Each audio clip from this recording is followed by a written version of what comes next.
Assalamualaikum warahmatullahi wabarakatuh. We are from sixth group and our members are Adla Nur Amalia Solia, Diana Diana, Inggar Berliasari, and Mega Kirana. Here we will discuss about debt and loan in Islam. And the table of contents are number 1, debt law, number 2, manner in loan, number 3, manner in debt, number 4, the law of paying and collecting debt.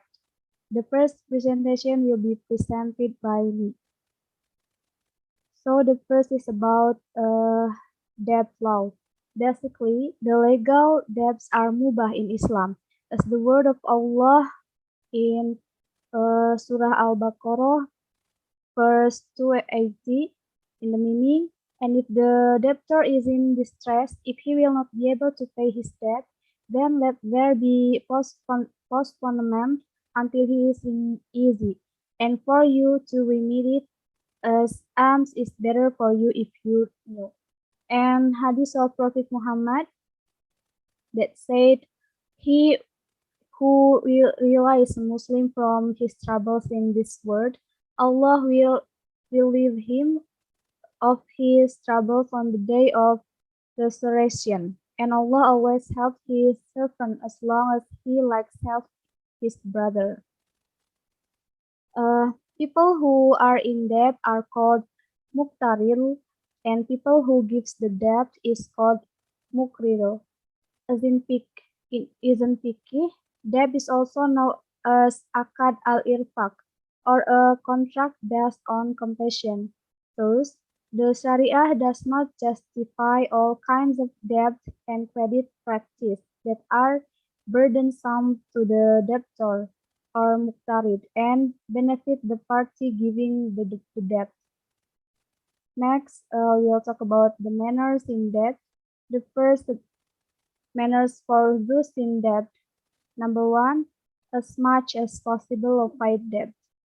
Although it is permissible to owe debt, it is better to avoid it. Prophet Muhammad said, whoever dies with a debt of 1 dinar or 1 dirham, then the debt will be repaid with kindness on the day of judgment, because there in the hereafter there will be no more dinars and dirham. Hadis riwayat Ibnu Majah. The number 2, increasing your prayers to avoid debt. The Prophet taught us to always pray to avoid debt. Hadis riwayat Bukhari in the meaning, Dear Allah, verily I seek refuge in you from things that are sad and troublesome, weak and lazy, miserly and cowardly, debt, bondage, and oppression of people. The number 3, intend to pay. If you are forced to owe, then you must intend to pay.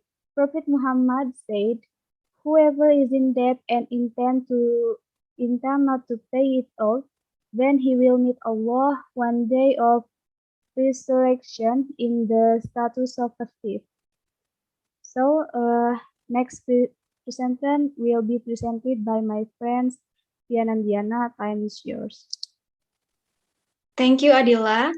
Number 4 is write down the list of debts.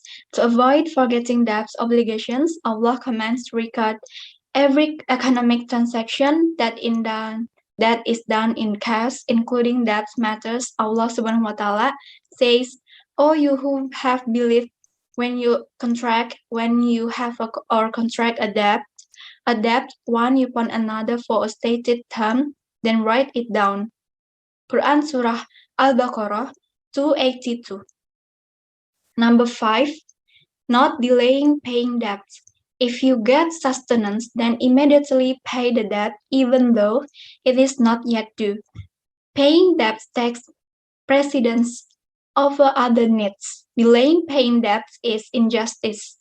Rasulullah SAW said, delay payments made by people who can afford is an injustice. Narrated by Jamaah. Number 6, excess when paying debts. Excess in paying debts is prohibited if it is required at the beginning, but if it is not required and is the willingness of the borrower, then the law is allowed, even recommended by the Prophet Muhammad Sallallahu Alaihi Wasallam.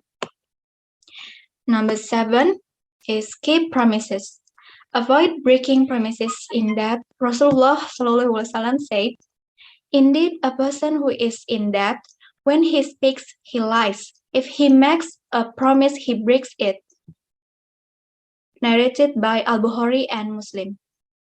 Next, manners in loan.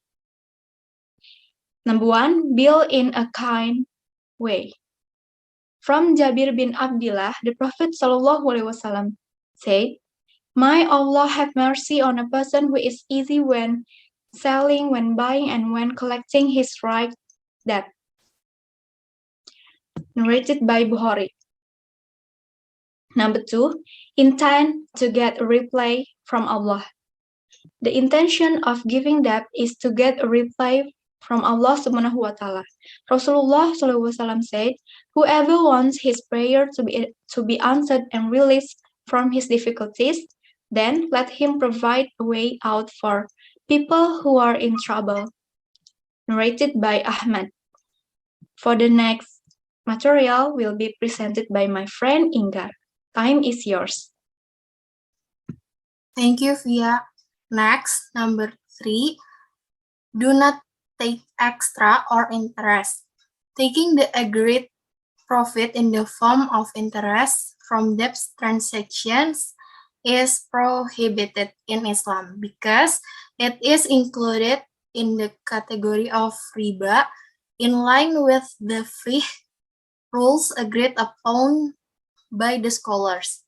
Every debt that provides benefit to creditors is usury, if required. Next, number 4, to record or write it.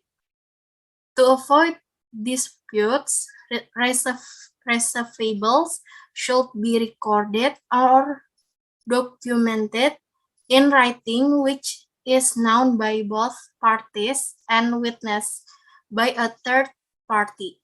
In the present context, a notary can be involved.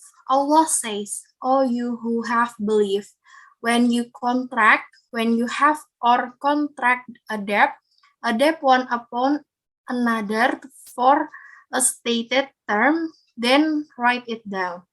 Quran Surah Al-Baqarah, verse 282. Next, number 5, give extra time.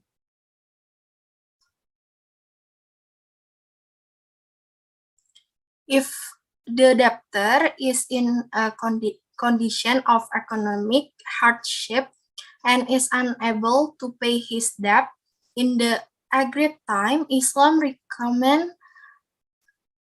giving an additional deadline. The word of Allah Subhanahu wa Ta'ala, Quran Surat Al-Baqarah, verse 280.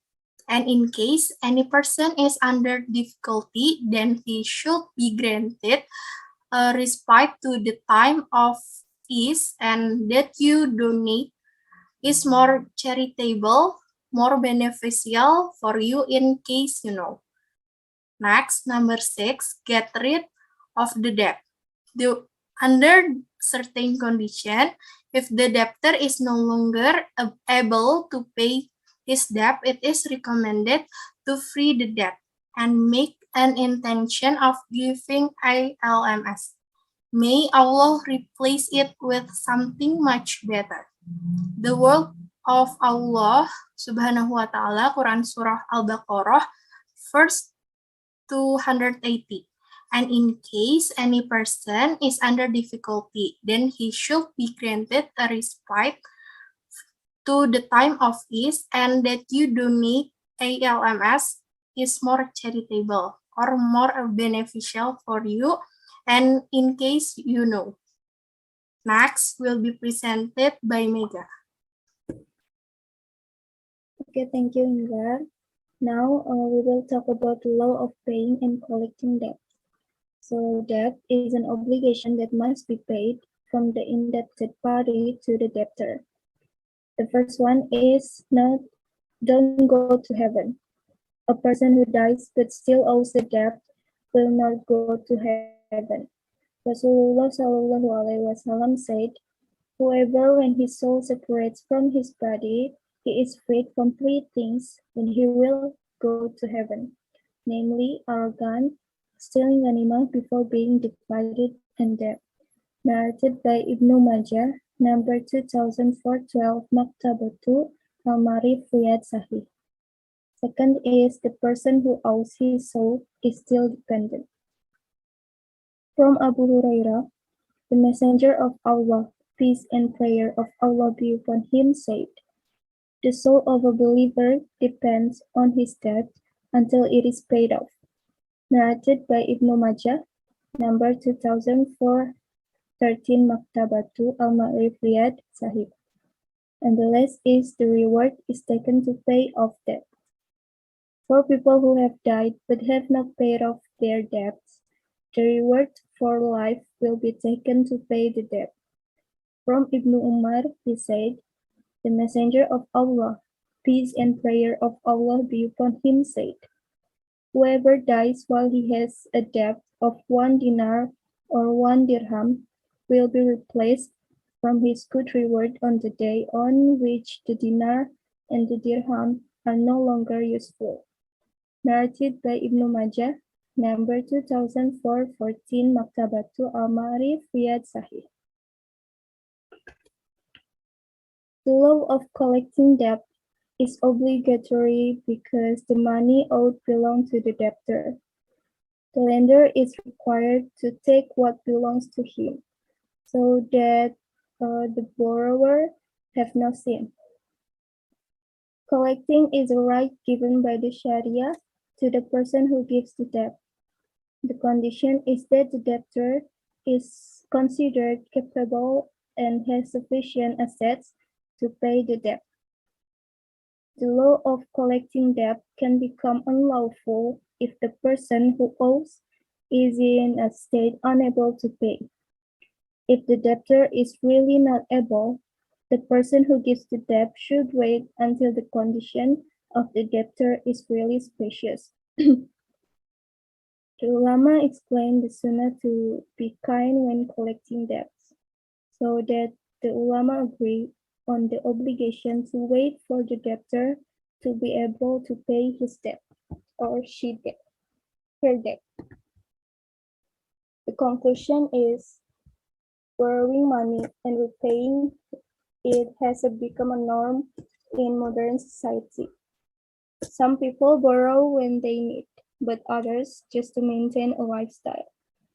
The person who borrows must sincere intention to pay back, and the person who gave a loan should be empathetic and try to understand the circumstance of the muqtadir. But better we avoid debt because it will only burden us. As much as possible, we try to provide for what we need, not what we want. Maybe that's all from us. We do apologize if we make a mistake. Thank you for your attention. Wassalamualaikum warahmatullahi wabarakatuh.